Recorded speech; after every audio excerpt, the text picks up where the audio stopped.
Hello and welcome to the Uncalled For. We have a great show planned for you tonight. We are going back over the Iranian protests, and we've also got a special guest with us today. We've got Starsky with us. So this is going to be really exciting. This is going to be a lot of fun. And my new addition to the set. There's an Easter egg if you want to look for it.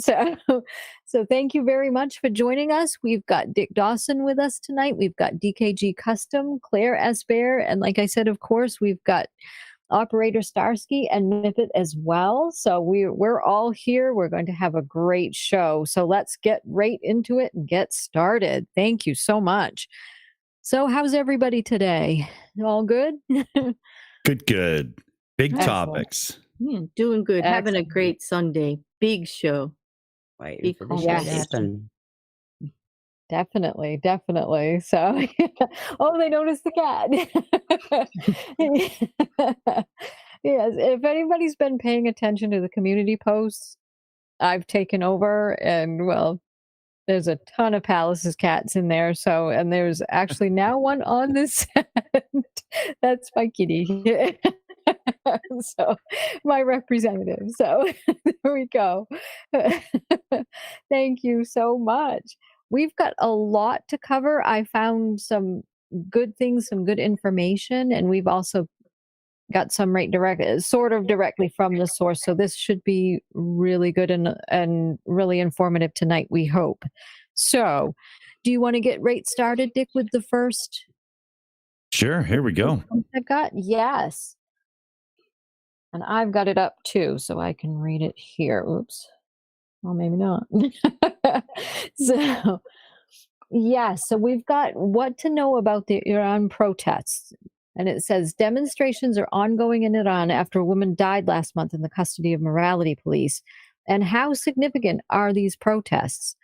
Iranian women have been involved in previous protests, but these are notable for their vehemence in opposing regime policies.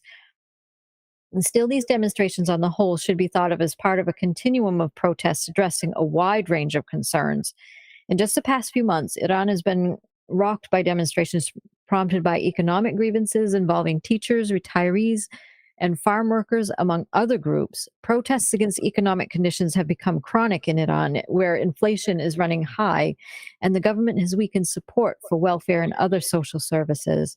Such protests increasingly turn political in Iran as the regime seeks to tighten its grip. So there's a lot more involved, is basically what we're saying, and this is just adding to it.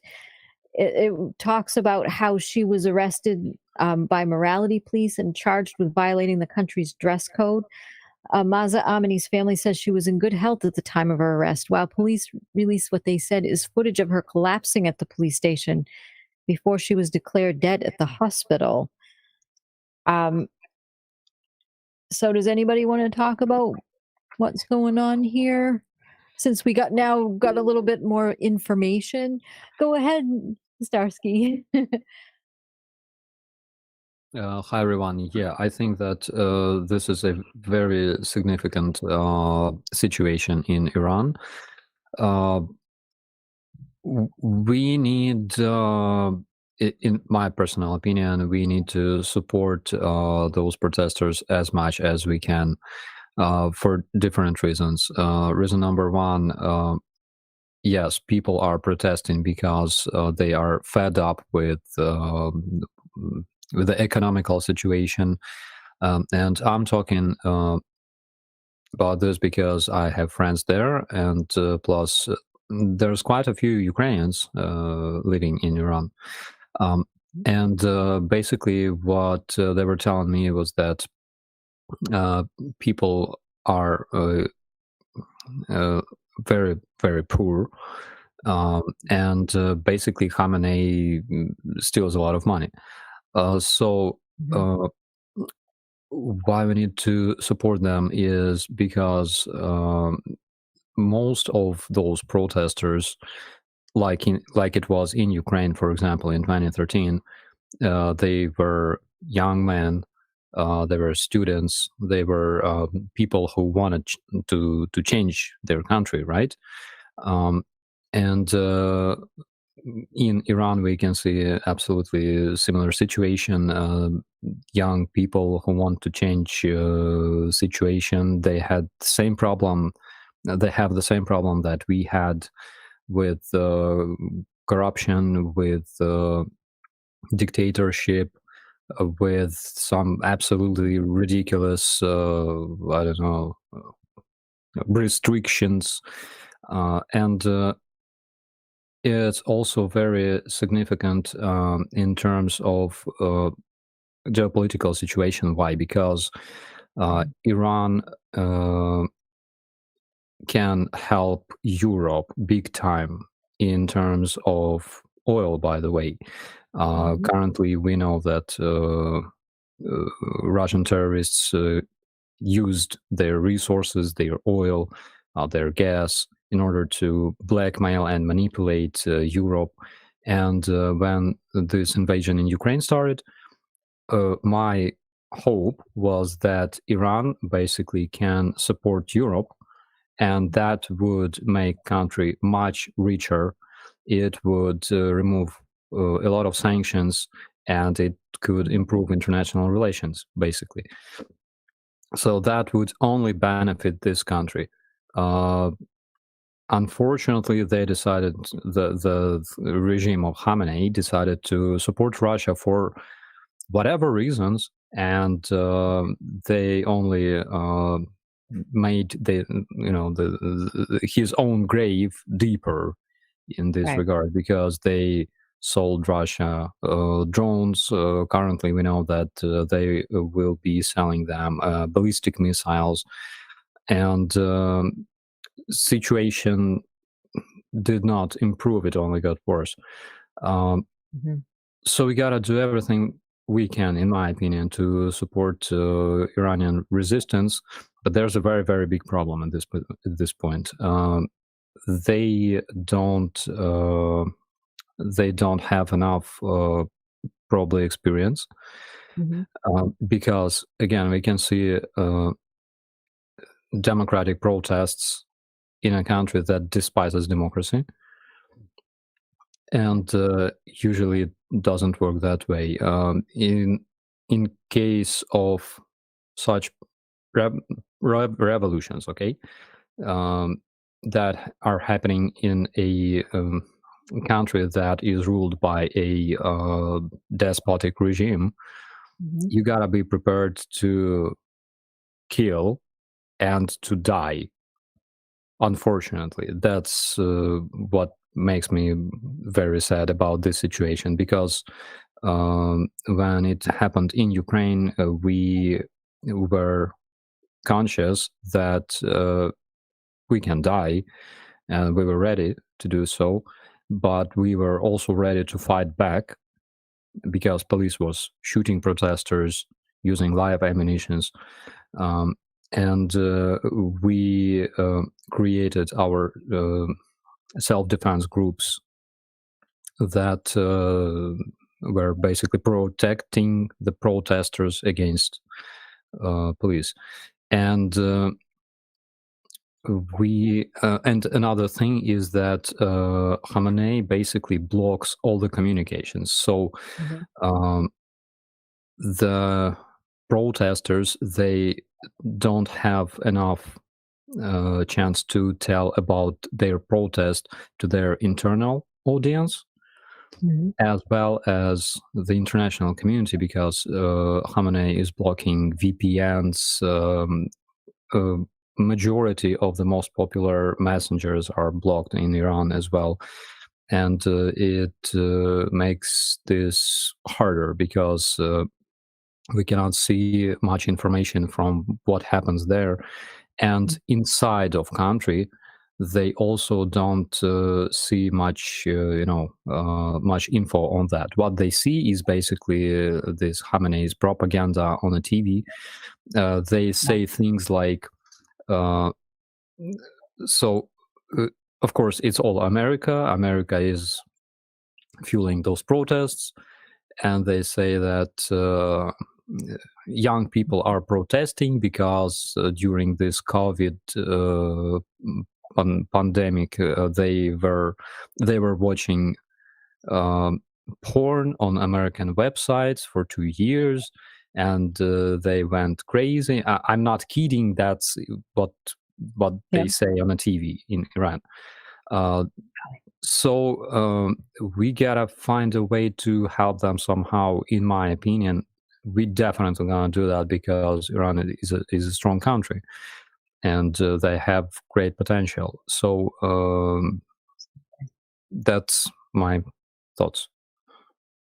Thank you so much. I appreciate that. And that is very true. Been having a very hard time trying to get information about this because they do have everything locked down so tightly, and they have tons of restrictions on journalists there, and they even have a special jail there that they political dissidents go to, and they send them to this one prison that's just known for that. Then they send journalists there, they send protesters there, they send any dissidents there. So it's very hard to get information in and out of there. So it's just that's what one of the things I was reading, getting prepared for this, was talking about too, about how and they blocked everything, including VPNs, and so people aren't getting able to get things in and out. It's really bad. So, and there were some good comments in the chat too. One that I just noticed in particular, Johan Janssen said, the Iranian people are intelligent and fairly highly educated. Still, they got in the grip of psychopathic power grabbers working under the pretense of religion. And that's it. And like we had said last week, we're not going to bash any religion. We're just going to, their interpretation of it is bad. That's what Yeah. we're bashing. And that's exactly what Johan was saying. It's bad. Yeah. These people are taking it to the extreme, and they're just, Mhm. and people It can't even, they even control how you dress there. It's not only what you see and hear, it's how you dress is what's Mhm. controlled there. Yeah. So It's a little scary to see how the political faction, the government itself, is using that religious extreme faction to their benefit. They're actually promoting and doing it in a terroristic way to get their way. It's not even like those voted in the government were behind and believing in the some of the laws that they're trying to that they're trying to enforce. It's a absolutely. little scary and foretelling. I think we were talking about this earlier. As an American, it Mhm. scares me greatly because I see Yes. similarities going on right now in how bad it can get. Mhm. Mhm. Because they are separate. Yes. The Khomeini is separate from the president and the government there, and they are Mhm. just feeding off each other this way, and it's like a whirlwind of just oppression. It's Yes. it's terroristic in its nature and how they're handling it. I can't believe that people, I understand why people are protesting against it because it's just violent and terroristic. There's nothing else to call it but terroristic, how they're treating their own people. It's Exactly. my way or the highway in with life or death consequences. Not exactly just like, I'm going to take this away from you or there's a penalty or you can't get this job. This is like life or death penalties. That's terroristic. It's quite violent and horrible. They do, and the last time I had checked, there were a bunch of children that had been killed that have gone Hmm. out and protested this too. Hmm. School age kids, primary school age and middle school and on up through. They've all had enough already, and that's yeah. So it's not good at all. No, no. Um, so I think we should, and it's asking if the regime will crack down further or might it offer gestures of accommodation. The government usually deals with these protests through a mixture of measures. In this case, the president spoke with Amini's family and called for an investigation to determine the cause of her death. And a representative of Supreme Leader Ali Khamenei has also visited her family, although Amini's father has accused the regime of a cover up. At the same time, the regime has been quick to try to contain the demonstrations by arresting protest leaders and shutting off social media platforms that, in the regime's view, act as a contagion. The latest move from authorities was to hold a counter demonstration of regime supporters on that Friday that they had posted this. Um, Raizi's address to the UN General Assembly struck a defiant tone. Did he face pressure during his visit to the United Nations to soften the government's treatment toward women? Raizi and other hardline leaders of the Islamic Republic show no deference to Western sensibilities. In his speech, Raizi condemned Canada's treatment of Indigenous people, for instance, and accused Western nations of applying double standards on human rights. No member of the U.S. delegation at the United Nations walked out during his speech, as U.S. diplomats have done in previous UN addresses by Iranian leaders. Still, U.S. President Joe Biden and other Western leaders condemned the actions of Iran's morality police, and the U.S. Treasury Department announced new sanctions against members of the force. So at least, more sanctions, it's going to make things harder for those people who are protesting the economic things and this as well. So and unfortunately, it doesn't seem to be putting enough pressure on, on the No. regime. So I'm not seeing enough pressure anywhere close yet. No way. Exactly. DKG. Yeah, I can't believe, you said that Khomeini went out to visit her, her parents and her family. That's like sending Darth Vader to go and see the victim support panel on the losses of people on Alderaan. That's the last person you'd want to see to come and sympathise with you, is the fucking cunt that basically caused it. Basically caused the issues to begin with. Yeah, that's unbelievable. I can't imagine what it'd be like. No. Can't imagine what it'd be like to be her parents and have that twat come round saying, "Oh, very, very, very sorry about your daughter. Oh, it's terrible, terrible. Yeah, you bastard." Exactly. Yeah. Unbelievable. Exactly. I know. It's just insanity. Claire. And then they wonder why the family is coming out and saying, and we think there's this massive problem here. Like you're all like paying attention to it, but we still think there's cover up. Like she was fine. You're not going to get us with all this nicety to be quiet about it. The father's being very outspoken from what I hear. That's actually good. He's very brave too. Very brave, because that's dangerous. I mean, like they actually came to visit him. I can imagine that was uncomfortable. Like DK said, that's like almost insulting. And they only sent a representative. That's even yeah. It wasn't even the Khomeini. It was a representative, right? It was like somebody else speaking for them.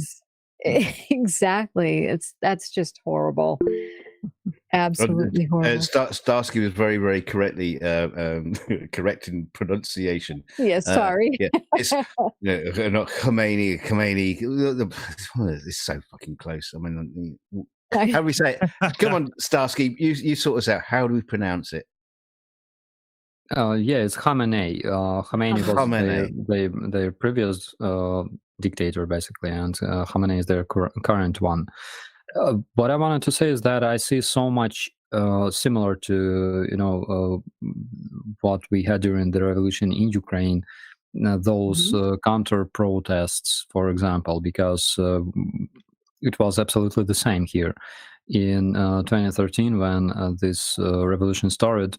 Our dictator Yanukovych brought a lot of people from Donbass to counter protest the revolution in Ukraine, and a lot of those people they were brought like almost forcefully. They didn't want to participate. They had their own life. Instead, they had to live in tents next to our parliament building, and a lot of them actually would join our protest.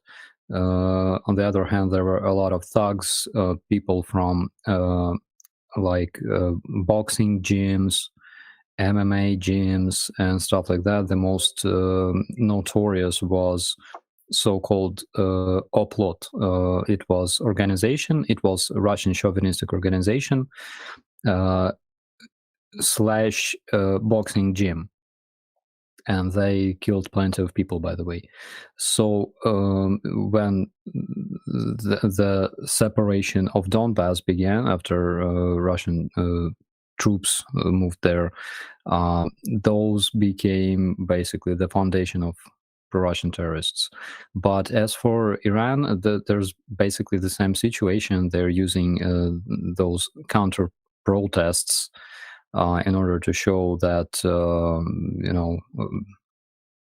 the resistance doesn't represent the whole society in Iran.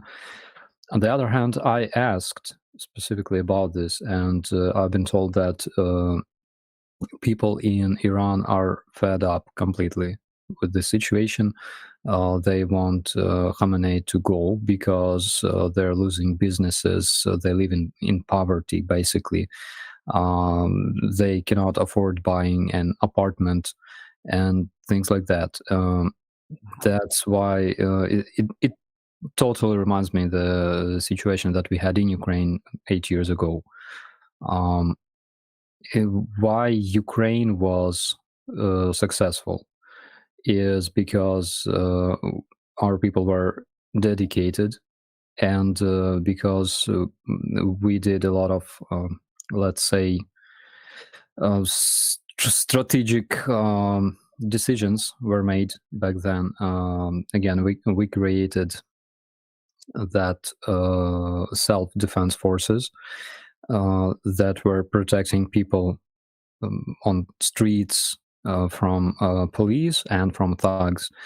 We also messaged everybody, the international community, that it's a democratic protest, that we want to overthrow the dictator, and we want to have democratic elections in Ukraine after that, which basically happened. It's not like, we had some kind of force or party, or that after this revolution came to power and became like a ruling power. Nothing like that.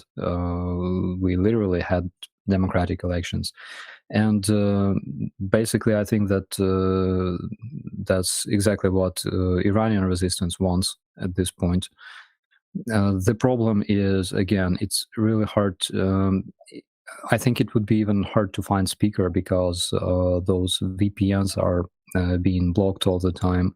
Today, after that fire in the prison, we know that there were shots. Something like 6 people were pronounced dead after that. There were shots, continuous shots. There was fire in the facility, and after that, Iranian authorities blocked again a big number of VPNs and messengers that were still functioning. So it's very, very hard to find connection with those people, with the resistance. And again, they don't even have access to information to understand what happens in their country, because they only have like official sources of information, which is basically Iranian controlled television and things like that.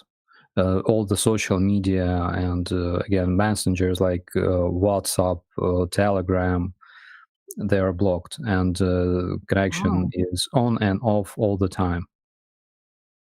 Is this one of those situations like, I mean, I know you've had this sort of ongoing issue with Starlink and Elon Musk, continuing to support Starlink in Ukraine. He's turned around. He says he's going to use it. Is that one of those sort of situations we might see things change in the future, where more people are using systems like that can't essentially be blocked by government, or can it be blocked? I don't know. So they can be blocked temporarily, I would say, by using radio electronic warfare machines that Russians have. I'm not sure if they have those in Iran. Probably they do, but I don't think that they will be using them against their citizens in cities, because it has to be used tactically by the Russians. It's not sort of a big switch that the government have. Yes, exactly. But currently they have, they have all the power to, stop the information, the communication from flowing to and from the country and between the people in the society.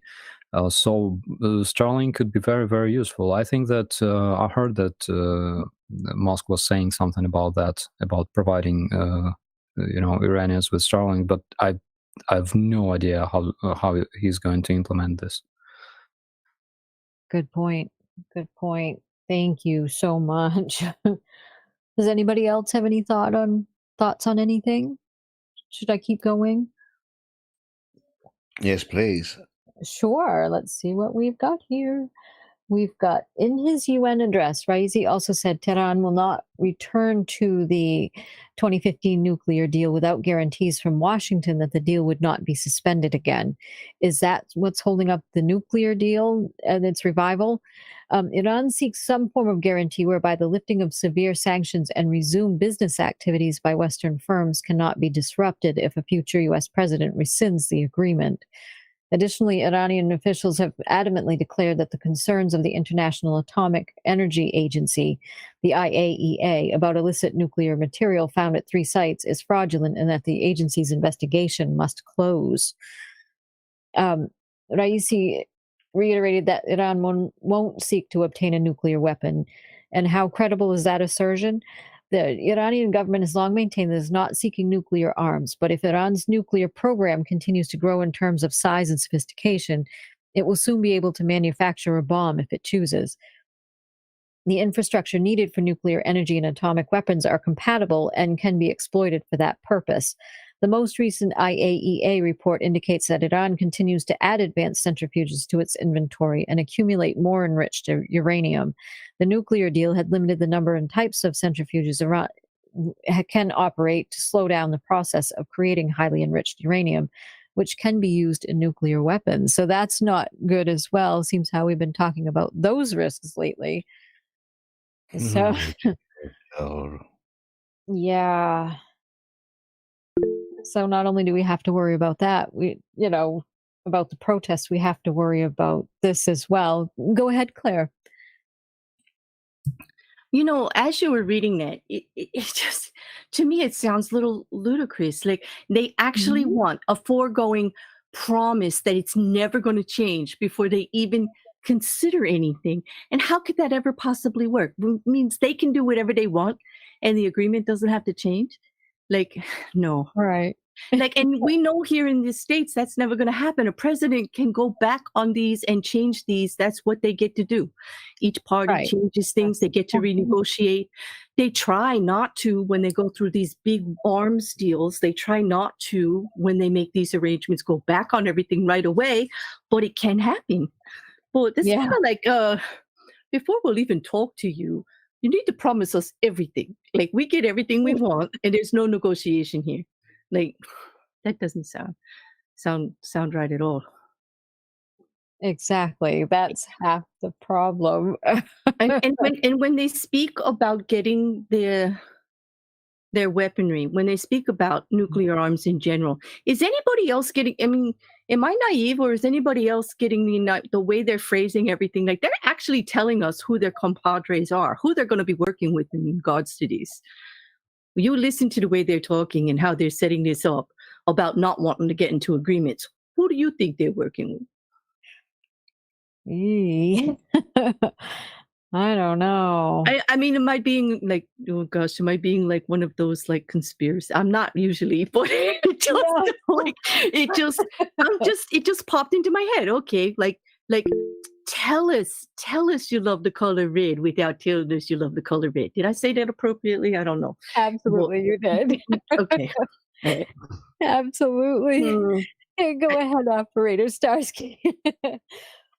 So I just wanted to say that currently we can see a block of, let's call them baddies, right? That unite and do despicable things and preparing to do even more despicable things. And we can see, on the other hand, a club of decent people who understand that we gotta do something about it. We should not let those those villains to win over our club. So I would definitely want to call everybody to think what we can do about it, because everything is so much connected. Yes. Iran is connected to Russia. Russia is connected to Iran. They cooperate together. That basically club of villains,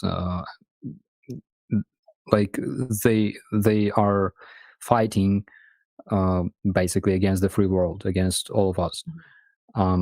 And one country, one regime is connected to another regime. In the chat, there was a call to remove all the dictators. I completely support that. We gotta stay united today, and I'm talking about all the countries, all the democratic countries. We gotta stay united today, otherwise they will win. Absolutely. That's absolutely right. And Christina S. adds to that and had a very perfect quote too. Voices and actions for change and peace must be louder than the evil in this world. And she is so right. That is an excellent quote. Thank you, Christina. But why is it in this modern day we feel like we're up against a whole bunch of Bond villains? You know, it's just same thing James Bond he was talking about. It just seems weird in this modern day that we're still dealing with this, and it just doesn't get better. It seems to get worse. It's that old us and them thing, right? Would you agree? It's although the bigger issue is equality, it does go down to us and them, and whether it be male and female, or this religion against that religion, or like red versus blue, or north versus south, or it's all this us and them thing that is just I think that everyone in power just seems to forget routinely, once you're voted into office, that you do actually work for the people, and compromise is what the people want. They don't care about left and right and up and down and this and that. The only way you get things done is compromise, and none of them are doing it. None of them anywhere. They, in all the countries, I mean ours especially, I can only speak of, but it's not happening. It's more about, like, there are no winners and losers. There's supposed to be compromise. That's how you get things done. Not worrying about a win or a loss. How about movement forward, progress for your people? Exactly. You know, pre-show we were talking about things that get us emotional, and Carl Sagan's speech of the pale blue dot, that just makes me cry every fucking time I listen to it, because you know he basically talks on this subject about, you know, it's just pointless, all these human squabbles that we have, and just like, you know, we could just turn it around and just move forward. But no, that's not what people don't want to do. That no, they have to have their petty squabbles. You're right. And you know, but in the meantime, it's, you know, while they're having their squabbles, innocent people are dying, and you know, innocent people are suffering, and that's just so much bad. That's so bad. King Crew had an excellent comment. He said, my aunt is in Iran right now, and as an Irani, I'm proud of the changes going on over there. Shame so many had to lose their lives. Thank you, King, and my heart and my thoughts are with you. Thank you. Think about Israel. Think about Iran is that not so much of what is happening there, not so much is, you know, connected with religion whatsoever. It's rather about corruption, huge corruption, stealing money from citizens, poverty, and again, all the people want Khamenei to go, but they cannot massively support those protesters because, first of all, they're afraid. Second, protesters cannot tell about their ideas, their even like position, right? Because they cannot basically communicate inside of Iran. So it's all about the communication. It's all about propaganda again. I heard what they were talking about on the TV. It's crazy. They continue blaming like America, external powers, and things like that. It's a mess. Very much Well- so. Well, aren't they just like blaming America because the sanctions have been put upon them because of the things they're doing? I mean, it's also like cyclic. It's backward thinking. It's like, you know, if they weren't nasty people, they wouldn't have the sanctions, and then they wouldn't be blaming America. They'd be celebrating Right. America and working with America. You know, it's Right. uh, And everybody would be perfectly fine, and we'd all be celebrating each other Yeah. and helping hold Yeah. each other up. It's yeah. It's not like the sanctions were put in place without exactly why and what you did Right. as to why it was done. Like, and you could work on that. Like, if you don't like it, Exactly. you know. Exactly. And we can't help it. We are a capitalist country, and we are going to be able to affect markets that way, and that is part of the power of the democracy behind it. So that's why I agree with Starsky that you got to put that behind, and everybody united in the equality and the justice end of it for democracy, and make a difference, because you know they don't want to change. They just want to say we're all evil for doing what we're doing, but they don't want to look at what they're doing. exactly. And again, it's that whole us versus them, like you said before. It's them versus the West, which to them means evil. You know, it's just so. If you want your religion and your politics to be respected and to hear that side of it, or try not shooting people in the back and killing kids. In that would work. Like conversations could happen, But approaching the dissension this way is it doesn't make conversations actually possible. Actually, because you got to deal with all of that and the uprisal of it, and your own people that are saying enough. Like, that's too much. Exactly. That's it right there. Michael Castrian had a good comment too. All countries should dismantle all nuclear bombs. We're in the 21st century. And he says it won't happen because no one trusts anyone else. But it's like, I've got a bigger stick than you have. It's that, yeah. So that's also an interesting take as well. So thank you for that. And Liam Wakefield said, listening to the Iranian government whine about how unfair things are is like listening to Daryl Brooks. I'm not sure who that is. Oh gosh, it's a law case. It's going. Is he representing himself or something? But it actually is pretty hysterical what's going on over there. Yeah, he's everything's everybody else's fault. Nothing's his fault. Although he did everything, but And Johan Janssen said a very good thing too. Democracy starts at the individual. Democracy is never given. You have to fight for it all the time. And I think that's exactly very well said. Very, very well said. Thank you. And that's true as well. So, do you want the next? Oh, sorry, Starsky. Yeah, go ahead, Starsky. Yeah, I wanted to say I agree on that. You definitely gotta fight for democracy, and it's a very, I would say, good sign that people had this uprising finally to fight for their rights. The question is, can they make it? Because, for example, Ukrainians could share all their experience of this revolution that was successful, by the way, unlike in Russia and Belarus, because we managed to finish what we started, and we managed to banish our dictator. He fled. A lot of his thugs fled to Russia as well. So we could share all of our experience with those guys, tell them what worked, what didn't work. The problem is we don't even know what they need at this point. Some of Iranian resistance are trying to, develop some kind of communication to inform people what happens. I have literally no idea what they're trying to do. Probably like print some kind of like like a newspaper or Mhm. things like that. So yeah, that's like the biggest problem, because if you lose communications, is bad. Mhm. Exactly. Exactly. Yes. Should we bring up the next one, please, Dick? Sure, sure. And thank you very much. This one is from France 24, and this is this links everything all together. And it says, has Iran ruined its nuclear deal chances with violent crackdown?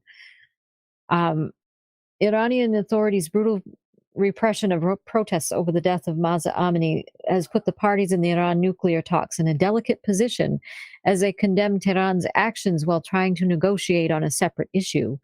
The Iranian state has clamped down fiercely on the wave of popular anger over the death of 22-year-old Mahsa Amini at the hands of the morality police on September 16th, arresting journalists, targeting student demonstrators, and using live ammunition. The clampdown has further complicated the vexed talks between Iran and the great powers, the US informally, France, the UK, Germany, Russia, and China over Tehran's nuclear ambitions.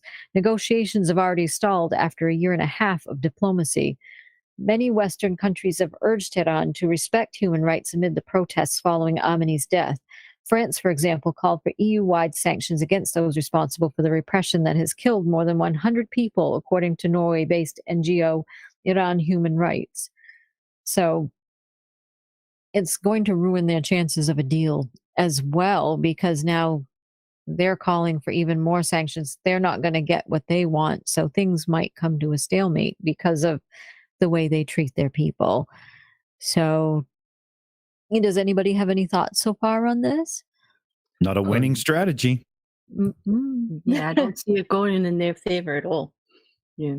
Well, Yeah, absolutely. And the like, speaking from my experience, the worst thing that you face when you are protesting and fighting in your country during a revolution, it's like you must understand that nobody is going to help you physically, because you have to do it yourself. It's your country, and you have to bring everything to order here, and change this ruling regime yourself. There will be no international volunteers who will arrive and stand next to you, because it's your own country. Everything depends on yourself. And again, that's why it makes me very sad, because the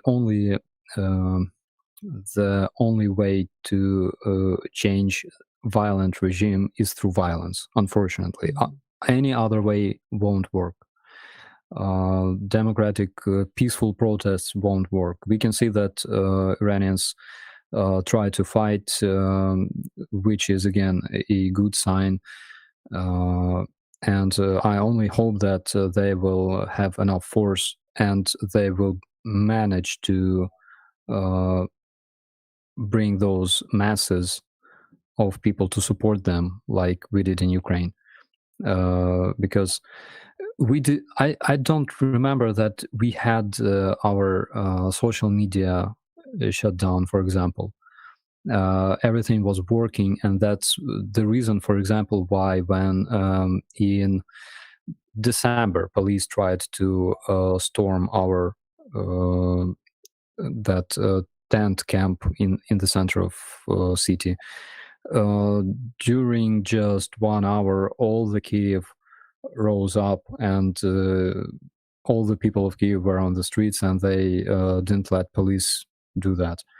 So I only hope that they will have this support of masses, and basically, like, global internal strike is the only thing that can help, because they were saying that they came up with this idea not to buy or sell things for a while in Iran. That's what is going on there at this point, but it must be massive. It must involve factories, like big, manufacturers and stuff like that. Everything should be, closed. Everybody must strike, and it will help because it helped us as well. Absolutely. Absolutely. Thank you so much. Shall I keep going? Yes, Yeah, please. absolutely. Thank you. Sure. So France's prudent style. In light of what's been going on in Iran, the parties engaged in the nuclear talks are less keen to pursue a renewed deal at all costs, said David Rigolet-Rose, a Middle East specialist at the Iris think tank in Paris. And for its part, the regime is hardening its stance in response to the protests and is now even less inclined to make any compromise with international powers that might suggest weakness. So it seems unlikely that Iran will change its stance towards the West in the nuclear talks. Western powers involved in the talks can bring up human rights, and we've seen that with the sanctions the Europeans and the US have announced, Rigolet-Rose went on. But human rights are not one of the issues at stake in the agreement itself. Human rights are extremely important, but if the negotiators bring it into the mix, they're not going to get an agreement, said Thierry Coville, an Iran analyst also at IRIS. What's more, the Islamic Republic will class it as an interference and say it's evidence that the protests are part of a foreign plot. Tehran is already trying to frame the unrest in these terms, with Supreme Leader Ayatollah Ali Khamenei claiming on Monday that the riots were fomented by the U.S. and Israel and not organized by ordinary Iranians. After the French Foreign Ministry condemned the brutal repression of Iranian protesters, Paris had its chargé d'affaires summoned for addressing down in Tehran last week. While announcing this, Foreign Minister Catherine Colonna said on Tuesday that Iran regarded a reminder of the fundamental principles of human rights as a form of interference and decided to say so to our embassy there. France doesn't want to make an already tragic situation even worse, Rigolet-Rose said. It doesn't want to give Tehran a pretext to justify conspiratorial allegations about supposed international interference. It's just not the French government it's not just the French government in a difficult position. With the U.S. midterms coming up on November 8th, it is difficult for President Joe Biden to commit to a nuclear agreement with a country that does not respect human rights, Coville said. So that's also interesting, too. And I can understand why they might not want to bring those into the deal. But at the same time, these things do need to be addressed. What does anybody else think? Well, to have that kind of power at your disposal demands respect for humanity as a whole. So I wouldn't want them to have it. No. Right. No. I would have to say that, keep trying the diplomacy, but any deal is off the table right now until they. That would be prudent, because you really, like you said, to have that kind of power and then not even have the control enough to be able to have discourse amongst your own people right now on issues is not good. Not good. Exactly. Yeah. Exactly. Because is that what they're going to do? They're just going to push buttons, like, solve problem, push buttons, solve problems. Like that never works. That never Exactly. works. Exactly. King Crew made an interesting comment. He says people have lost their lives to get pics and vids out to the world. That's why we're not getting the coverage. And that's the true heroes, though. Like the people that are on the ground that actually find it that important that it needs to get out and are actively going against, like we said, life and death, to get information out, to try to share information amongst themselves, to say how it really is. It's the scary part. You feel your heart just breaks for them, and for those that wish they could, but have families and don't feel like they should put them at risk. Like I can understand how the people themselves are so torn and heartbroken over everything. Yes, it kind of goes back to what Starsky was just saying a few minutes ago about how the people within their own country can force the regime change, just by literally shutting down the country by their own actions or non-action, not going to work, not doing all the things that keep the country running. But then also at the same time you do that, then you have panic and then, rioting and, it's I just can't imagine just can't imagine living like that. It just can't see that happening in Britain. Although I know.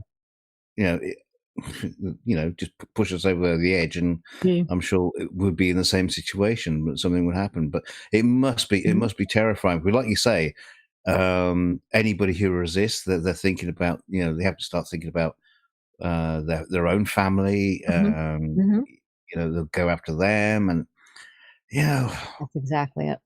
yeah. How do you successfully create a revolution like that? Well, I know. this is what they're hoping. This is why they're approaching it in such a terroristic nature and stopping all communication between other people, because they know that people are going to rise up and organize. And so they're doing everything they can to make the consequences life and death. So there's really no choice. You got to live or you're going to die. Like, how strong do you feel about it?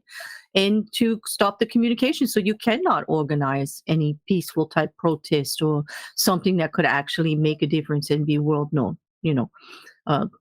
by taking down the internet, by keeping the information coming in reduced, by keeping the information coming out to none. Absolutely. That's all in their favor, and it all is just what, like, if it was being done to them, if the political party, they would be calling terrorists, they would be calling us bullies, terrorists, like putting might against right and all that other stuff. They'd be singing a whole different tune, but they're using these tactics because they're effective, but Exactly. I mean, I just want to say, it's fascinating having Starsky here with his insight, because let's face it, he's lived through it. He's been there, he's seen it, and he's seen how things can change. And the words coming out from his mouth, are very poignant. And pity more people in Iran can't listen to him on this show, because we've only got 69 people watching. I don't think Iran's watching. I think we've been blocked. I think we've been blocked by Iran, probably. Yeah. But it would be. Western, so yeah. I think if there were more, like, countries are coming out and speaking against. Leaders are coming out and speaking against what's happening, but what they need is actual real support for the people coming forward, and then maybe they will feel strong enough to fight against, like Starsky said, like those big movements can happen, but they have to feel like the world is on their side, because obviously their country isn't, right? Well, how could we do that? How, in what way? Airdrop stuff into them, and what? We can't do that because we get shot down. I can say from our experience, for example, because when we were protesting in Ukraine, basically we had a lot of guests at Maidan in Kiev. We had a lot of guests from other countries. So we we had like headquarters in Kiev City Hall, which was captured by protesters, and we were there, and there were like multiple different flags inside. Those flags were brought by people from other countries. There was like Israel, Italy, the US, the UK, and Ireland, and different flags. But the main thing was that we would often receive those words of support from other countries that would basically say, guys, we support what you do. Unfortunately, we cannot help you like physically, but if you are victorious, we'll do everything we can to help you to rebuild your country and do all kinds of reforms that you dream about and stuff like that. That was very supportive, because at this point, so one of the illusions that Iranians have, that I hear a lot, especially from those protesting, right? They say that they all fear that if they remove Khamenei, America will come and kill them for oil. Yep. and we gotta convince them Well, that they might. yeah, That's not the we case. gotta convince them that the world will be supporting them and helping them if they are victorious and if they can remove their dictator. Mhm. So that's one of the things that we can do. And but in order to be able to help them, we gotta find some kind of channel of communication with them, because they cannot even watch YouTube. It was blocked. It was blocked in Iran, so you had to use VPN to see videos. Mhm. But now it's like completely blocked because you cannot even use VPN. Pigeons. Let's get lots of God. pigeons. Yeah, we have a bunch of genetically modified those. Yeah. And they can fly for thousands of miles. They each carry a byte, and then you can reconstruct the message when you get about 12,000 pigeons. Right. Well, no. You just get pigeons. You just get pigeons to watch a YouTube video, learn it off by heart, and send them over, and they can just like tweet it. Hang on, Act it that's out. Twitter. Mhm. Hang on, wrong format. I don't know. I'm getting goosebumps. It sounds more like a Charlie Brooker episode of Black Mirror you just wrote. Like, this is cool. There we go. Yeah. Yeah. And I'm sadly, sorry. they I'm have. sorry to bring the silliness into it. Oh, no, that's I No. did it again. I'm sorry. Spank me later. Ooh. No, it's good because Mhm. no, because it's good because it helps lighten up the situation because it is heavy and it is a very heavy topic and you feel for these people and Oh, you have massive empathy for them. So no, okay, and it was it's been- appropriate. So I'll put my serious well, I hat won't on. thank you for now. Oh, okay. Serious hat on then. Post-war, they came up with the United Nations. What the fuck are they for? What is the point of the United Nations? What do they? Why does that even exist when this sort of stuff is going on? The United Nations, wasn't that supposed to be an organization to unite us in some Mhm. kind of way, in some kind of field, and just so things like this didn't happen? Isn't that what the Mhm. United Nations was for? Am I missing something? No, I thought so too, Not really. DK. But lately, Not it's more like an after-fact analysis of what you should have done instead of getting involved while it's going on and stopping it. It's like, I don't know. Yeah, a bunch of I don't old know. farts in an old room with hindsight. Mhm. Yeah, Mhm. great. Which Right. is always perfect vision, right? Hindsight's perfect vision. Like, you can analyze everything out. Well, nope. Mm. Yeah. DK, I think that they should rename United Nations to just nations.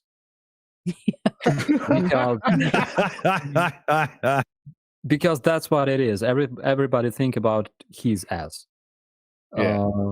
Yeah, Mhm. the organization was created in order to avoid threats and make sure that its members inside of this organization will never fight against each other. And they made a bunch of rules, but everybody is so obsessed of this egoism and thinking about himself only that we should just freaking rename them to nations. There's no Yeah. unity. Well, they should just put up some kind of a kickboxing arena, the United Nations Forum, and just just smash it out. I mean, that's what it seems to have got to this point, because United Nations is doing fuck all for anybody, and I don't understand why we still have it. Because Yeah. because I'm a former policeman, I totally support this idea of having some kind of bald dude there in their United Nations office who would beat them with the stick sometime, because they deserve it. Sometimes the verbal fussing that they do is sometimes what is needed. Definitely diplomacy. It really at one time it really was an amazing organization. They Hopefully, did look at all of the things they put in place as far as war crimes and Absolutely. things like that, and people have to be justified in what they do, and the way to do things when you have disagreements. But like all organizations, after a while, they just fall to the wayside. They forget their original mission, or they're not like taking it farther or growing with how things are changing. And many of these organizations become useless because of the size of them and just trying everybody to get along instead of uniting Right. on a mission, keeping that mission updated. Everybody knows in business and in any organization, you forget with the day-to-day transactions that your mission statement is the most important thing that you have, and staying on it and keeping it Absolutely. updated.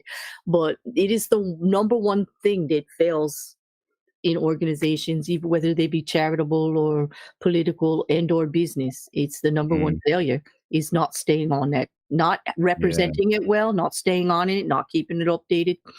You know, Well, Yeah, I vote for Starsky to be in charge of the United Nations with a big stick I and a, and do. a, and a big Yeah. naughty step. Hmm. I can be like a Punisher, used from There you go. Oh, Jody, yeah, I've been watching that. officially employed in the Mhm. United Nations to Hmm. But I noticed one commentary here that the person was commenting from Iran. He said that they're listening to us, and he asked us to support them.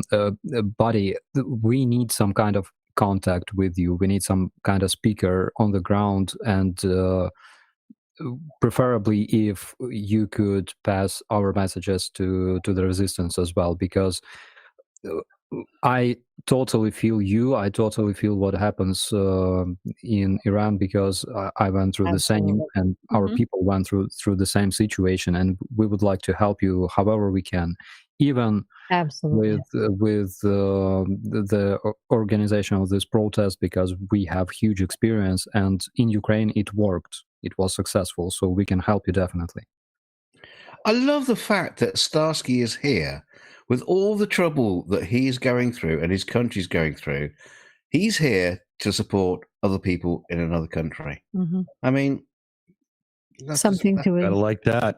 Yep. yeah. Absolutely. You've got to look at that with Hmm. what it is and just tip your hat off to Starsky. I mean, That's Jesus Christ. integrity and fortitude right there. Like, Guys, Absolutely. I totally feel for those people, because Yeah. again, we have the same situation, and I can tell you this: civilization was able to survive not because we were good at inventing things; it was because we were able to help each other and support each other, and that's why we gotta do the same and help whoever requires this help. Absolutely. Absolutely. We can Well all said. aspire to be, like that. And it would bring, humanity back, I think. mhm. We have a wonderful super chat here from Sam Williams for New Zealand, 89.99. Thank you so much, Sam. She says, can't stay because work, but shout out to you all for talking about important topics like this. I can only hope those of us who were privileged to never have to become martyrs for the sake of our countries will step up and do our part for the sake of humanity. Thank you so much, Sam. Thank you. Big That's thanks. brilliant. And Yeah. that's perfect. Mhm. That's exactly it. It's humanity that we need to worry about. Human rights are the most important thing, and we're not following it right now. No. So thank you, Sam. Thank you for your I support. mean, if the only thing we can do is talk about it, so it's in your forefront of your mind when you wake up the Mhm. next day and you're making some toast and you're thinking, "Oh, isn't it lucky I live in a nice free world?"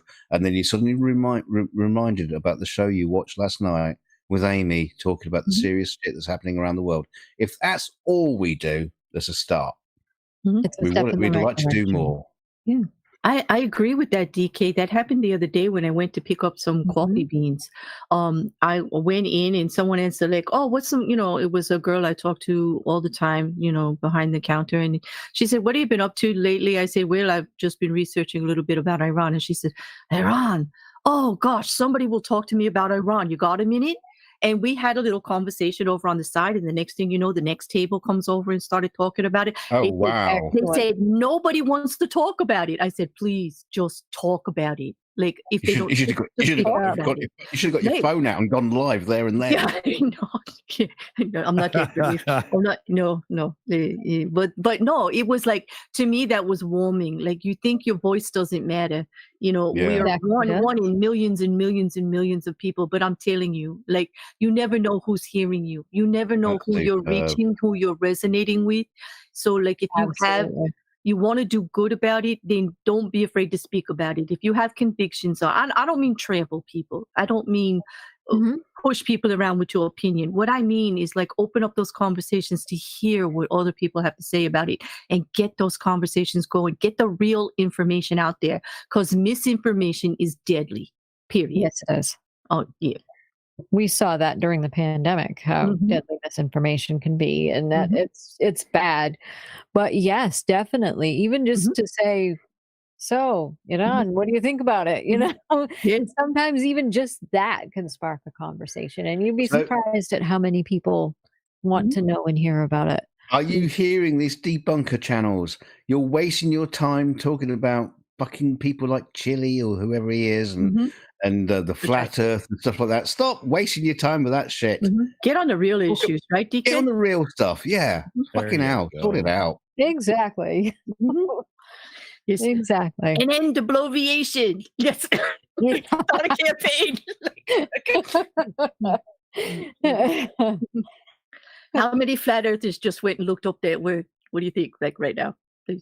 Oh God, they probably do. No, they don't. They're not very good with Google. Very selective. And how many own a dictionary? I don't know. Yeah, their attempt at spelling it was so bad there was not even a suggestion to get it right. Flat earthers and education are just two entirely different ends of the spectrum. It's like opposing forces. Exactly.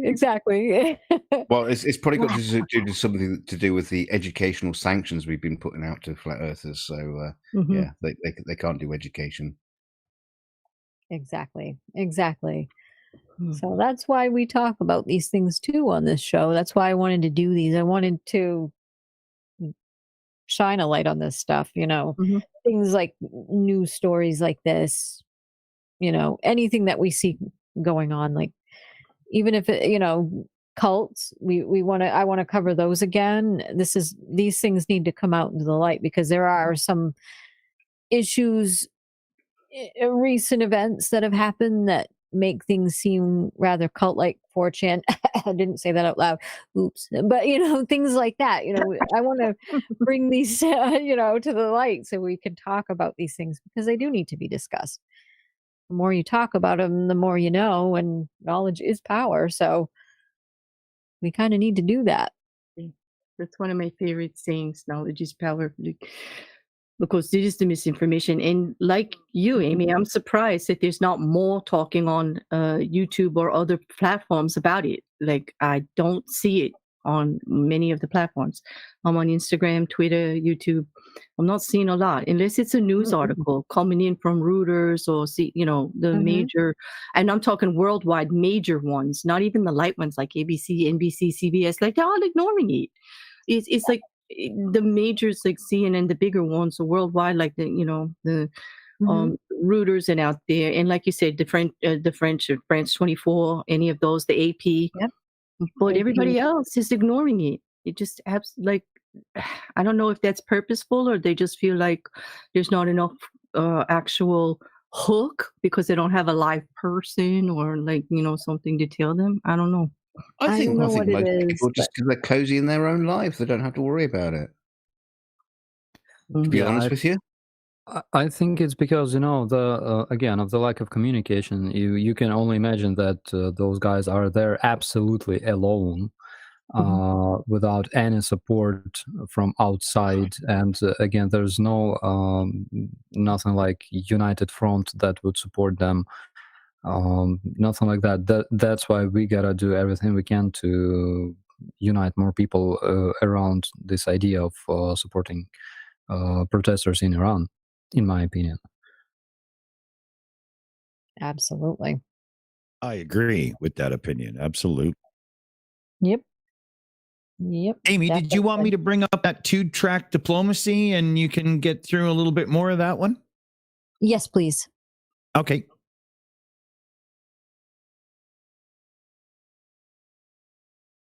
I cut the top off. Hold on. There we go. That's okay. It's all good. So we've got 2-track diplomacy. So the White House's diplomacy towards Iran is operating on 2 different levels. On the one hand, Biden announced on Monday new sanctions against the perpetrators of the repression. On the other hand, White House Press Secretary Karine Jean-Pierre hastened to add that Washington could both condemn the crackdown and participate in nuclear diplomacy with Iran. Even at the height of the Cold War, as President Reagan was calling the Soviet Union an evil empire, he was also engaged in arms control talks because he knew that on one hand, we had to push back vigorously against the repression of the Soviet Union, Jean-Pierre said. At the same time, we had to protect and defend the security of ourselves, our allies, and our partners. Iran agreed in August to drop its demand that the U.S. remove the Revolutionary Guard Corps from its blacklist of terrorist organizations, demonstrating that Tehran is flexible, at least up to a point. Iranian Foreign Ministry spokesman Nasser Kanani suggested on Monday a softening of Tehran's stance, announcing that Iran and the U.S. exchanged messages on the sidelines of the UN General Assembly in New York in mid-September, using the EU's diplomatic coordinator for Iran, Enrique Mora, and other senior officials as intermediaries. There is still a possibility and a chance to resume the implementation of the nuclear deal, Mora said. Efforts are underway with the European coordinator and other mediators, including the foreign ministries of neighboring countries, to exchange messages to reach an agreement. If the other side, particularly the U.S. government, shows political will, it is possible that a deal will be concluded in a short period, he added. Tehran released in October one Iranian-American dual citizen, Bakir Namazi, a former provincial governor under the Shah, and his son Siamak, both of whom were arrested in 2015. A medical requirement motivated the decision, according to the U.S. State Department, while the Islamic Republic News Agency said it was linked to the release of about $7 billion of Iranian funds blocked abroad. Iran was taking a prudent step backwards in releasing these two detainees, Coville said. Current events are pushing Tehran to be flexible on the diplomatic front to try to get an agreement. $7 billion's a lot of cabbage. Wow. That is a lot of cabbage. Yes. Absolutely. Yep. So what do we all think of that one? Any thoughts on it? The deeper it goes into this article, the more you can see that politically, this is just suicide. And the only way is going to be a reform at the top or the top reforms. But it's kind of a no way out situation now. It really is. And it really shows the importance of diplomacy.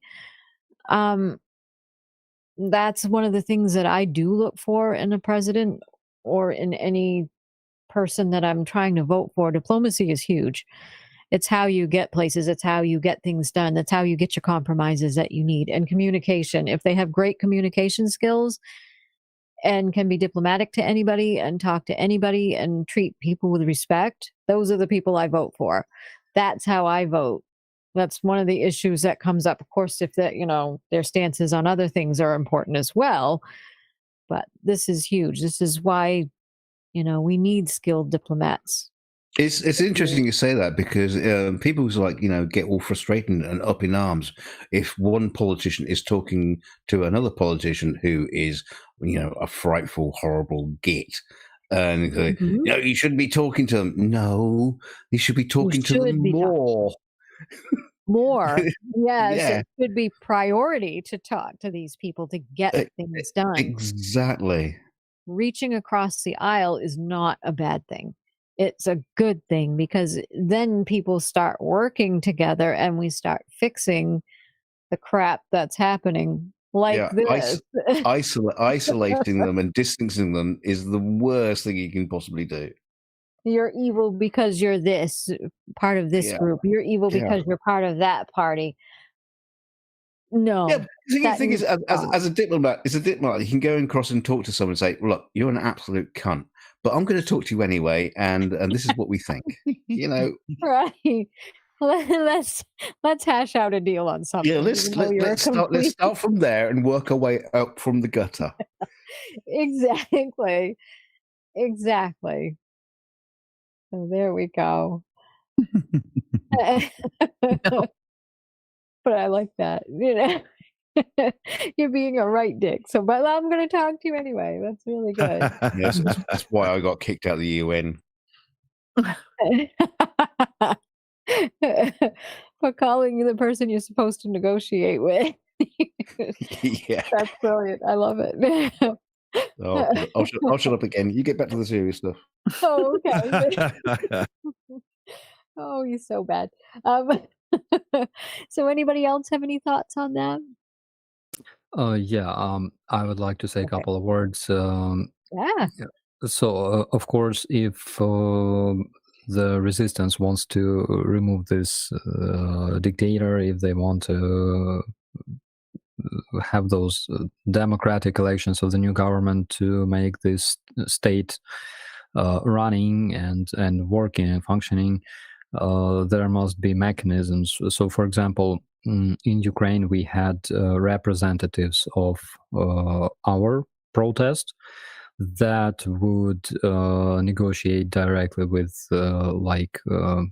our former president slash dictator and his team, and demand different things. So probably they need something like that as well, and communicate directly with Khamenei, Mhm. if it's possible, which I doubt, of course, because again, from what we know, he is like disappearing and appearing in different places because he's afraid and stuff. Like when we removed our dictator, he ran away. So the state was, the country was in the state of like coma because nothing works, and there's no government, nothing like that. So we had temporary government that would keep the state running until we elected a new parliament and new president. Excellent. So yeah, so those things that they gotta consider right now, and I think they should already develop the ways of literally overthrowing their dictator and thinking on how to keep their country running, their factories, their plants running physically, before they are able to reform their government and their Mhm. Exactly. Exactly. Thank you so much. We got a super chat in too from David Oliver. Thank you so much, David, for £5 sterling. Says, would you or could you call Vladolf Putler a megalomaniac? That is a very good question. What say ye, everybody? Oh yeah. Yes. Can we give him a grub muffin so we can have a little bit of a lighter moment? We can kind of Oh, break up the show a little bit that way, please. I hope the button works. Let's see here. Grubby dance. Grubby, please. No, it's not going to work. Hold on. Okay. I Aw. can build it manually in the background real quick here. So here, let me bring him up. There And we go. Just get on camera. They can do a little. there we go. There we go.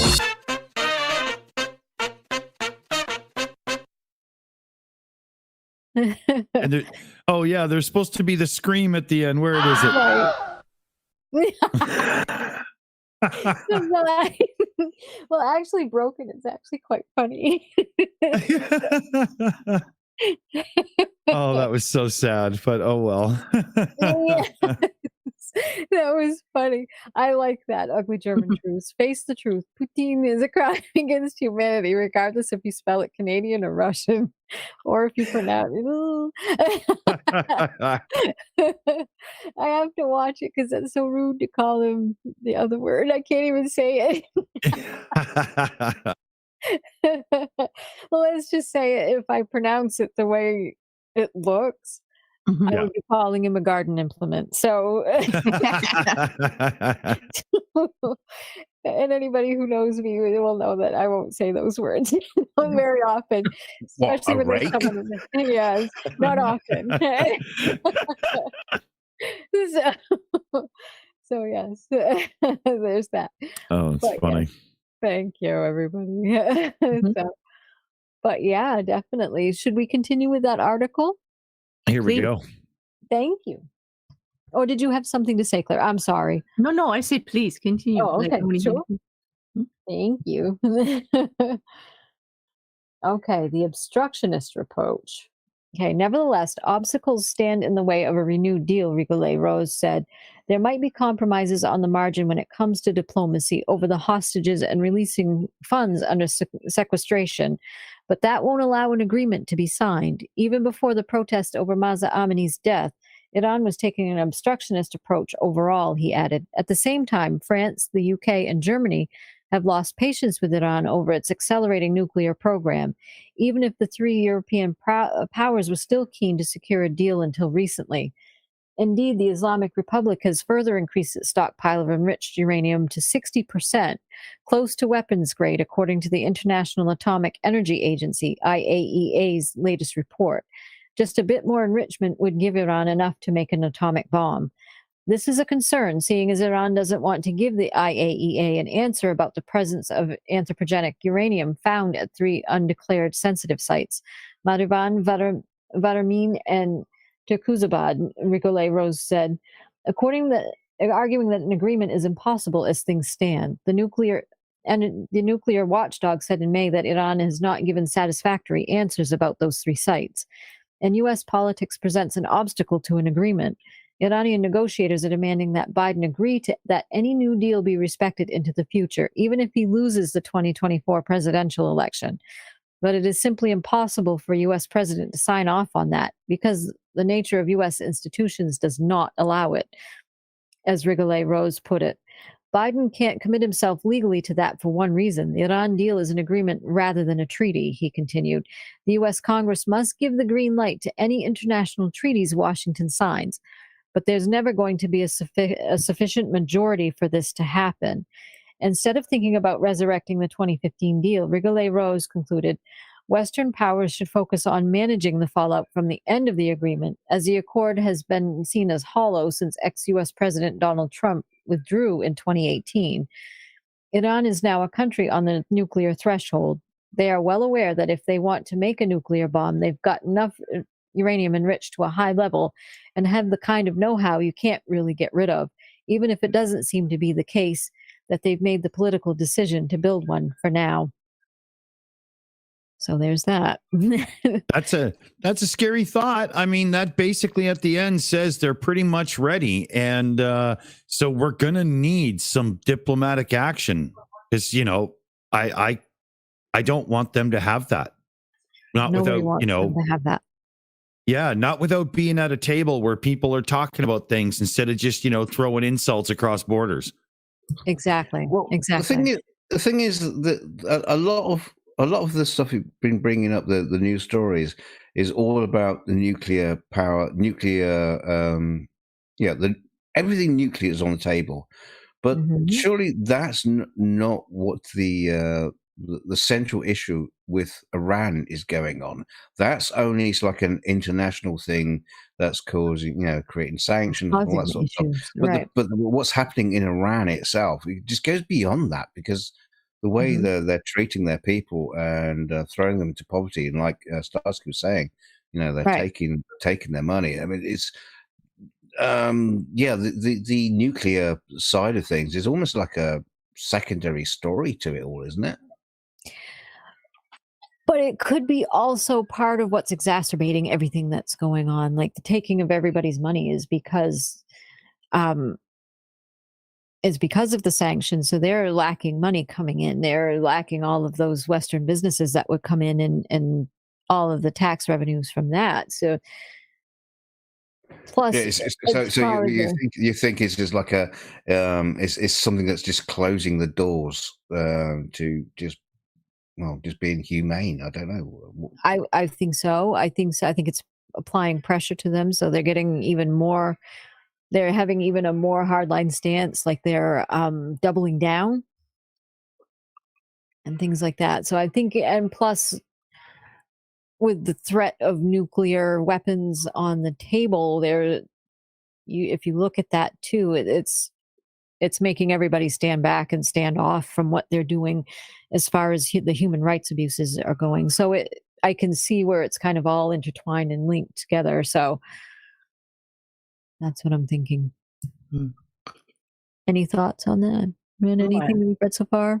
I have to agree. I mean, it's just it's Mhm. really concerning, especially with the statements Mhm. before in the other article about how they want their cake and eat it too. Like, tell us up front that you're never going to back out of any deal and you're not going to change anything or do sanctions if we do something wrong. Mhm. And they kind of set it up that they really don't want to negotiate. Exactly. Mhm. Exactly. So, and like Nicholas Suter said, the abuses are bad. They're hugely bad, and it's Very much.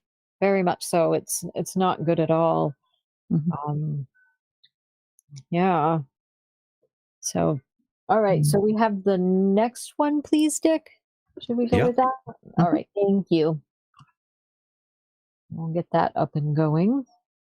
Let me get it in its little reader mode here. There we go. Sure. Thank you. So the next one is the Iran. Yep. Thank you very much. And here we go. 1 month after Mahsa Amini's arrest, Iran protests deaths top 100. So on September Wow. 13th, yeah, that's really not good. Um, it shows you how badly they're cracking down on these people. I'm and how sure it's vicious they are. more than that. I I think was that's thinking that just it. too. Yeah, this is like scratching the surface, I think. Um, so I think it's probably far more than this that we're not hearing about. On September 13th, Mahsa Amini was arrested by Iran's morality police in Tehran for allegedly breaching the country's severe dress code for women. Days later, the 22-year-old Iranian woman died in custody, triggering mass protests and crackdowns that have claimed more than 100 lives, according to a human rights group. The discontent has spread, posing a serious challenge to the Islamic Republic. The circumstances surrounding Amini's death in custody remain vague, with her family and Iranian authorities offering contradictory versions. The 22-year-old Iranian woman died on September 16th, 3 days after her arrest by Iran's notorious morality police for an alleged breach of the Islamic Republic's strict dress code for women. An official Iranian forensic investigation found Amini had died of a long-standing illness rather than reported beatings. Her family has denied the official version, stressing that their daughter was in perfect health and had died of a violent blow to the head. They filed a complaint against security officers involved in her arrest and detention. Amini's death sparked mass protests spearheaded by women taking to the streets chanting "Women, Life, Freedom." Zan Zendegi Azadi is what it says. Young women, university students, and even schoolgirls have since taken off their hijabs and faced off with security forces in the biggest wave of social unrest to grip Iran in almost 3 years. At least 108 people, including, get this, 28 children, have been killed and hundreds more detained and held mostly in adult prisons, according to human rights groups. The unrest has been particularly marked in Amini's western home province of Kurdistan, as well as in the southeastern city of Zahedan, where demonstrations have erupted against a police officer accused of rape in a separate case. Raisi accuses U.S. of seeking to destabilize Iran. Yeah. Gunshots were fired as Iranian security forces confronted protesters in the cities of Isfahan and Karaj and in Amini's hometown, Saqqez, in videos shared by two Norway-based human rights organizations. "Death to the dictator," shouted female students who had defiantly taken off the mandatory hijab headscarves as they had marched down a Tehran street in a video verified by AFP. Shots were heard in Isfahan amid the nationwide protests and strikes. Iran Human Rights said of a video it tweeted, and in Saqqez, according to the Kurdish rights group Henga, which reported that later the security forces fled. Iranian President Ebrahim Raisi on Thursday accused the U.S. of resorting to a policy of destabilization against the Islamic Republic.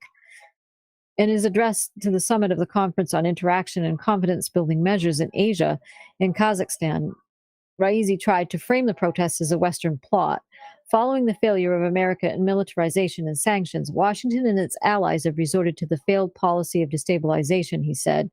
Raisi's comments come a day after Iran's supreme leader Ayatollah Ali Khamenei accused Iran's enemies of stoking street riots. The actions of the enemy, such as propaganda trying to influence minds, creating excitement, encouraging, and even teaching the manufacture of incendiary devices, are now completely clear, he said. The ISNA news agency reported a heavy security presence in the capital and demonstrations, including at Tehran University, where police intervened to restore order without resorting to violence. And those were in quotes. Any thoughts so far? Horrible reports. Horrible reports, and then to blame America for what they're doing in the streets, like I don't get it. I know. Yeah, nice shout there.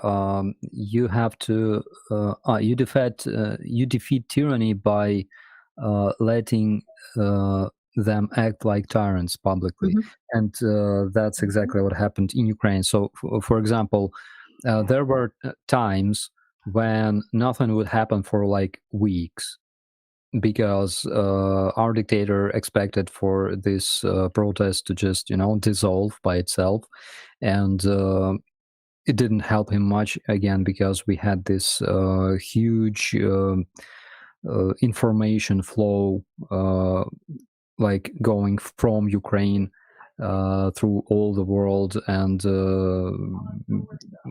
it was very, very annoying for him. That's why he would try to bring police from time to time in order to storm the protesters, and we would fight back. They would bring like armored vehicles. We would set them on fire with Molotovs and stuff like that.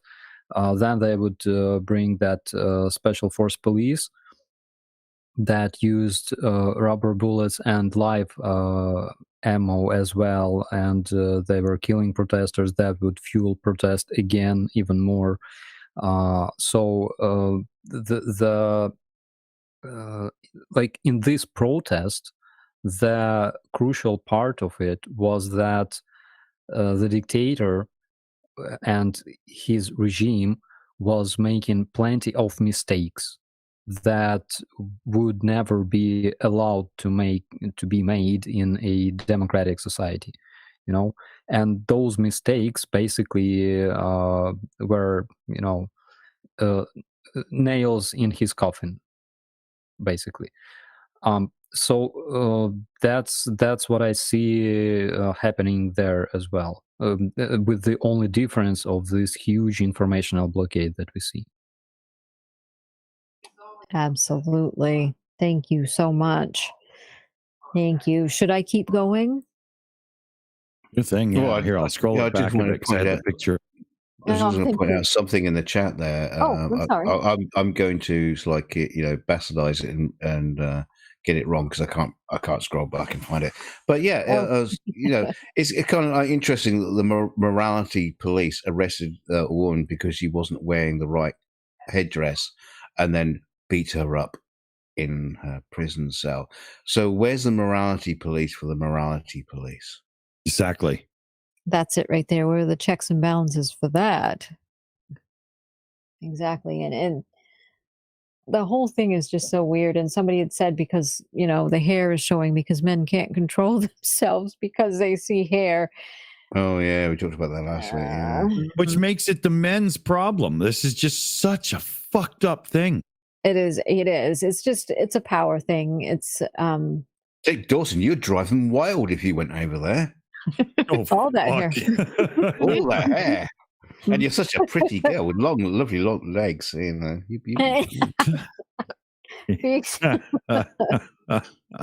Jesus. Oh my God. Exactly. All right. So I'll continue on with this one. Thank you. I think you're better, Amy. I think so, before I start laughing at you because you're silly. But thank you. It does help keep it lighter, because if not, I'd probably be sitting here sobbing. So we don't want that again. I've already done that today over a silly show.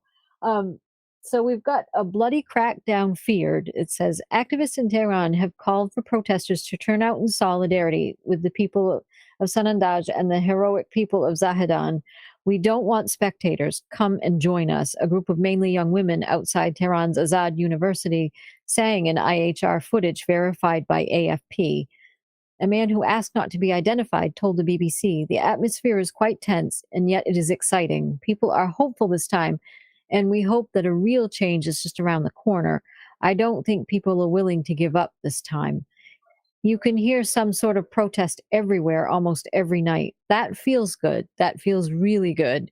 IHR said the security forces had so far killed at least 108 people and at least another 93 people in Zahedan, while warning of an impending bloody crackdown in Kurdistan.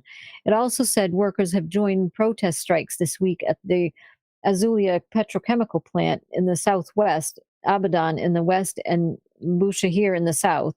In its widening crackdown, Iran has blocked access to social media, including Instagram and WhatsApp, and launched a campaign of mass arrests.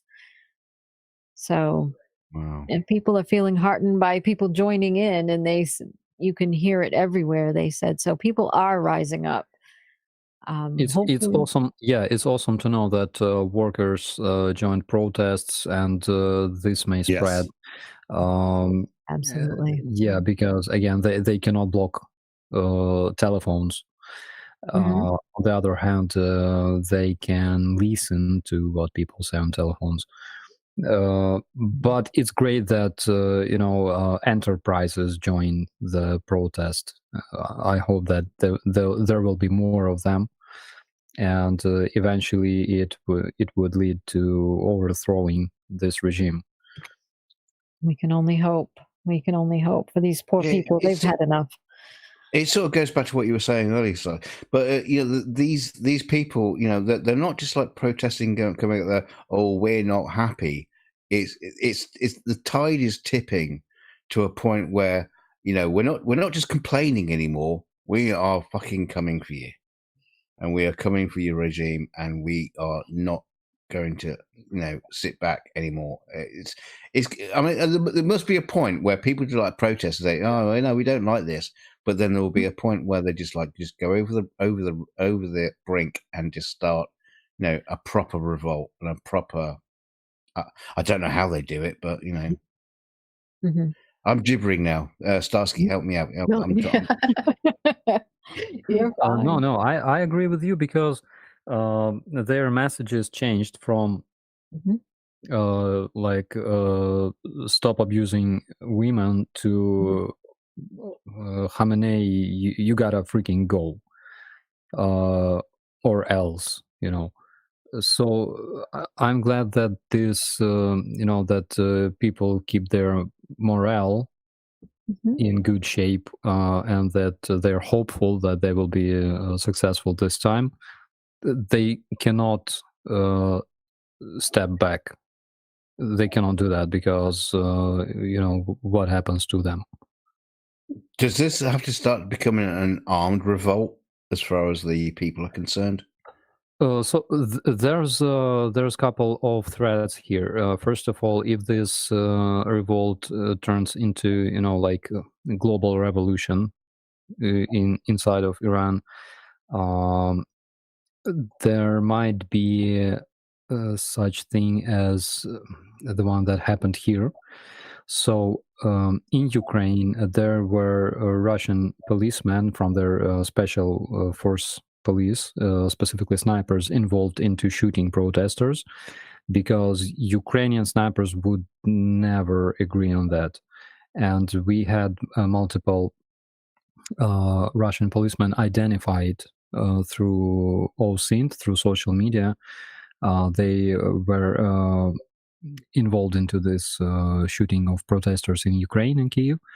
And I'm afraid that something similar might happen there, because they can, Khamenei may ask, for example, Bashar Assad or Putin, for example, to bring troops to Iran to help them deal with those protesters.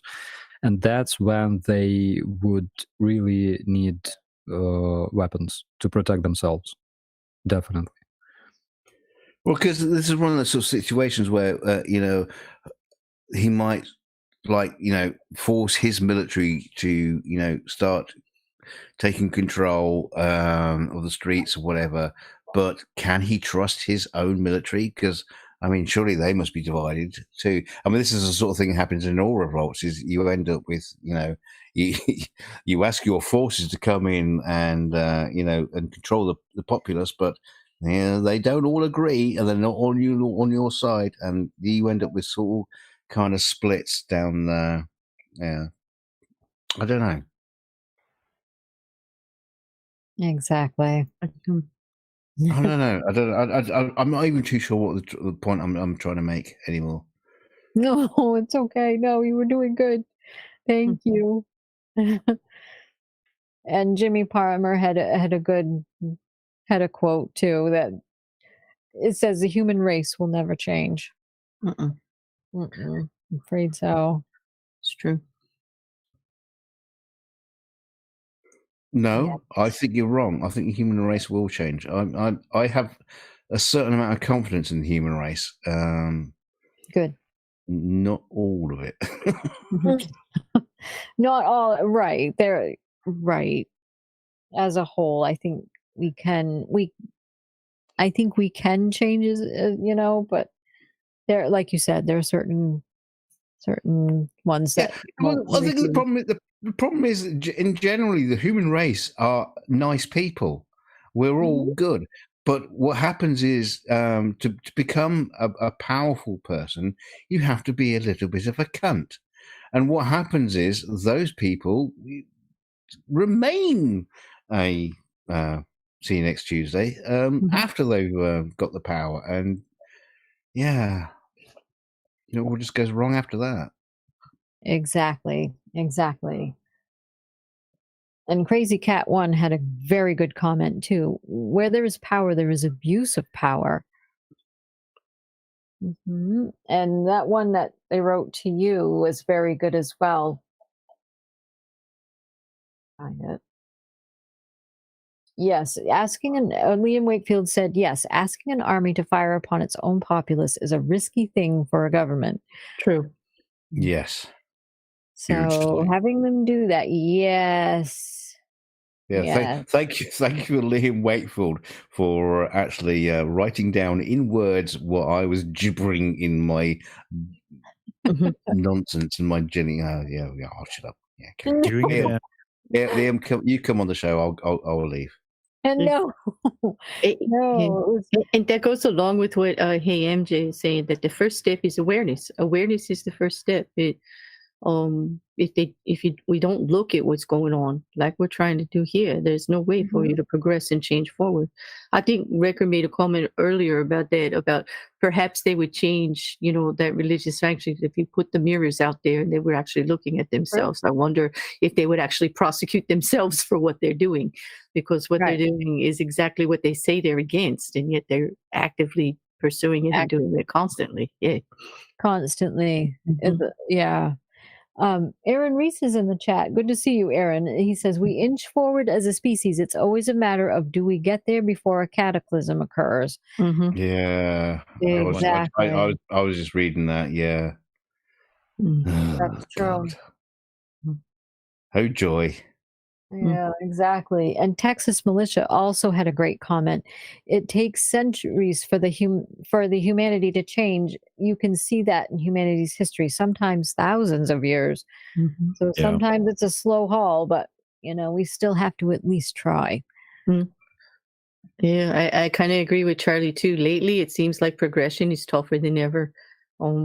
Yes. I seem like things happened a little bit faster prior, and lately it's like pulling teeth.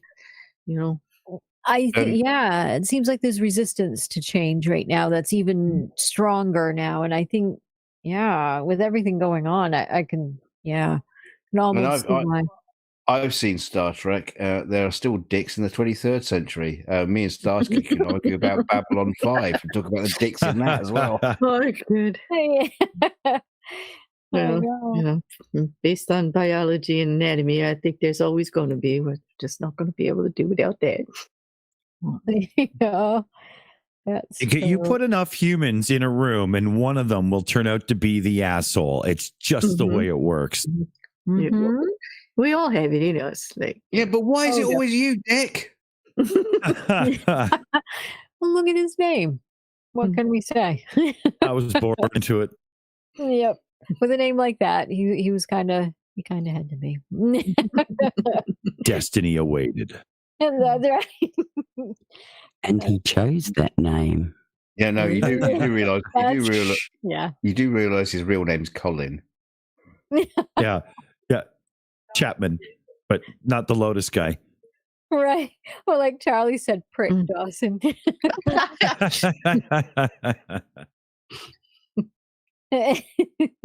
Oh, that's funny. And Wrecker did have another good comment too. Thank you, Wrecker, and everybody for contributing to the chat tonight. It's been brilliant. Wrecker says, as a whole, we can always get better. If you look at it, we can't forget we live on one of the best times in history. But as we get closer to the light, the shadows do seem to be getting darker. That's a good one. Yes. It is. And then Texas Militia is daring us to argue with them about Stargate. About Stargate. Oh, boy, that's a whole show. It's a whole show. That's probably a whole series. I'm sure. So yeah. Hey, you know what, Wrecker? I'm stealing that. I'm going to use that as the opening line to my new book. That's great. That is. That is all right. Very good. Very good. And Aaron said, two people can be friends, but when you add a third, two of them will turn on one of the poor bastards. Yeah. Oh God, that's so true as well. Yes. Anybody that's ever been in a rock and roll band has seen that unfold. Or a Discord game night, like it's vicious. Oh yeah. Well, the third wheel, they always say when friends go out, if there are three of you, Or as Dick says, this is my wife. She's joining the band. She's playing lead tambourine. I've never yokoed a band in my life. Bands are not a democracy, Liam said. So there we go. Oh, you need a leader in a band. Otherwise, it just completely falls apart. Look at every other band that didn't have one. Amen. Parenting is not a democracy. Parenting is certainly not a democracy. I'm sorry, but that's one place where progressivism does not work. I am the totalitarian leader in my household. I kind of have to be. That kid would run right over the top of me. If only, Amy, if only they gave you a country and God, there you go. You'd be a tyrant. Yes, I would. No. Kitties for everybody, whether you want them or not. Yeah, you'll get one and you'll like it. Don't make me turn this country around. Okay, that was good. Right. Thank you. I don't know any parent that has not said that yet. It's true. It's just like it just becomes with it. It's one of the only things it does. That and because I said so. You swear you'll never say it, right, Amy? You swear. Oh God. I will never say that. My parents said that to me. I will never say it. And then out of your mouth one day comes because I said so. Just do it. Because it's always out of frustration too. And then I sit on the floor and cry. I'm like, my mom, exactly. I'm turning into my parents. I know. But it's okay. I hear you.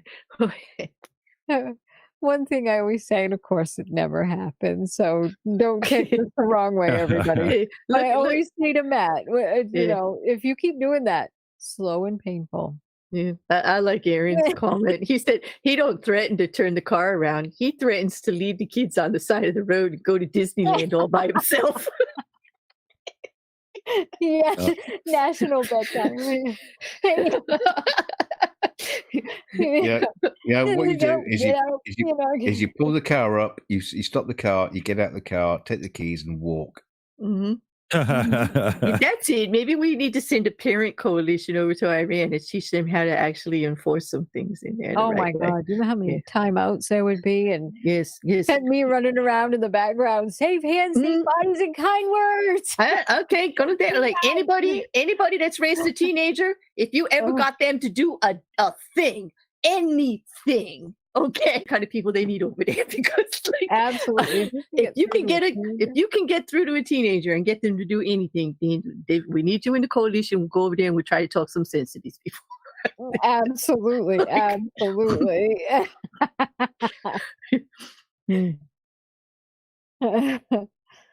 Oh, and if anybody's buffering, just go ahead and try to refresh your page. It seemed to work for me, so hopefully that'll work for you. Yeah, no drop frames here. Things should be just fine. Right. I'm not buffering. I'm not in the mood right now. Oh, There we go. clean up in aisle 3. I hope the Yeah. maid's still on duty. Like, I don't want that job today. Exactly. Christina S says, my daughter and I laugh about some of my memorable parenting moments. And then Liam Wakefield, oi, Ayatollah, go to your room now. It's like, go to your room.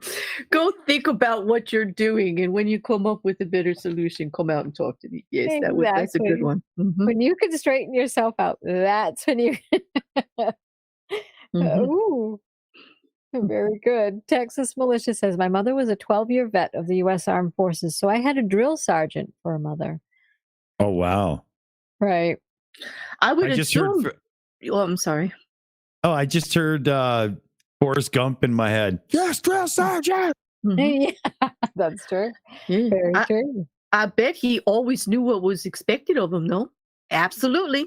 You knew what was needed and what was expected of you. And made your decisions Absolutely. accordingly. Well, that's one of the things I learned too, with Matt's diagnosis of autism. When we first had help coming in the house, one of the first things they tell you is be as direct as possible in your what you're trying to communicate to them. So it does help to have good communication skills as well, because there were times when it's like, well, I need you to do this, huh? So yeah, so it's been interesting, but yeah.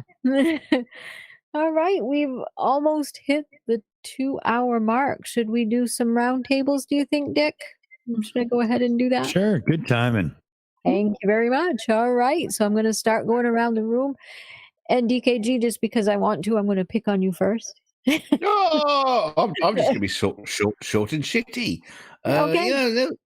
No, it's a good night. Good night. It's absolutely fantastic having Starsky on this, Absolutely. hearing his thoughts about it, because with his background and what's going on in Iran, it's it brings a sort of like a reality check to people who don't know what it's like to be in that situation, because we haven't. Me in the UK, Amy, you in the US. I mean, you haven't seen revolution. I mean, when was the last time you had a revolution? That was quite a long time ago. I don't think even you can remember. And Canada's never had a revolution, so because you're just too laid back. So, all right, you're making me feel old. 1865 was the latest. Yeah, that must have been tough times for you back then. It was. Yeah. So no, like I say, great to have Starsky on the show. Great subject. Keep it going. And bring the realism back to the internet. Absolutely. And thank you, DKG. And it was great having you on. You always contribute so much to these conversations. So thank you. And next up, I have Claire S. Bear. Claire, what are your thoughts on this evening? Oh, my thoughts have been, like, as we've been just saying, it needs to be spoken on. I'm so happy that you're doing this and that we can be part of it, to get the conversation going, having serious conversations with a little levity, while getting the issues out there with the right information and not misinformation, and getting more voices involved with different perspectives, like today with Operator Starsky being here with us and giving us more insight into what happened in his country in regards to the same kinds of issues, and how we can actually help and contribute to helping people, the resistance, what we have to actually call the resistance of the Iranian people. Yeah. Absolutely. Yeah. So to me, it was exciting. It was exciting to hear that. Yeah, very much today. So thank you again, Amy. Thank you so much. And I'm glad I wanted to do this topic again. It's just something that really needs to be covered as well. So yeah, thank you. And thank you for coming on. Next up, we have Mipit 69. If you're up to it, would you like to do a wrap up? Yeah, I'm quite fascinated. Here in South Australia, we actually have a uranium mine, and we don't have any nuclear power, anything over here. But yeah, right, sort of South Australia, we have a load of wind farms and all the sort of shit. But I'd be worried that yeah, if any nuclear shit went off, there'd be a bomb coming towards South Australia, and that would freak me out. But yeah, this whole conversation is needed because showing your hair in public, oh my God, it's so far beyond wrong that, I don't know what to say. But yeah, the conversation has to go worldwide, not just among a few people, not just, one or two assholes in power. The world needs to have the conversation. So thank you, Amy. Absolutely. Thank you so much. Thank you for that. And next up, we have Operator Starsky. What are your thoughts on this evening, please? So a lot of things to think about. Yes, I agree totally with me, but I can understand and I can respect traditions and cultures, and different countries are different, but you don't kill your citizens for violating those rules. There are no rules precious enough to kill people for. No stupid law is worth that. You cannot kill teenagers like that blogger girl who died for nothing. She was brutally beaten, and currently there are reports of more than 100 of killed people. It's insane. Most of them are young people. Most of them, some of them were not even adults, and it's insane. In my opinion, we gotta do everything to support them, and I would, on my behalf, I would do anything I can to help them with at least our experience. So I hope that we will grow our community of supporters. I really hope so, and I really hope that we'll get in touch with those guys and bring them our support and all our help, anything that we can. Absolutely. Thank you so much. And thank you for coming on tonight. I so appreciate it. Stay safe, please. Thank you so much. And next up, we have Dick Dawson. Dick, what are your thoughts on this evening? Oh, heavy topic, heavy action being taken. In the end, I just hope that everybody who partakes in the protests and the demonstrations is safe, but successful. I would love to see the people actually get a hold of that country and make it theirs, because obviously it's not what they want. And that pretty much wraps me up. Yeah. How about yourself, Amy? What do you think? Thank you so much. I'm hoping for the same things. I'm hoping that they're successful. I still have hope, holding out hope for them, especially as all of them are getting so angry about everything that's going on. And this last thing was hopefully the last straw for them, and they'll continue to keep pushing forward for a better, more equal society for them. So thank you so much. And thank you so much, everyone in the panel, for coming tonight. I so appreciate it. It was a great discussion. These things need to come out. We need to talk about these things. So thank you. And thank you so much, everyone in the chat, for coming as well. Thank you for your support and interaction in the chats. And thank you. So I wish everyone on that note a good night. Thank you so much. Good night, everybody. Good night. Good night, everybody. Good night. Good night.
here. It's over. Go home.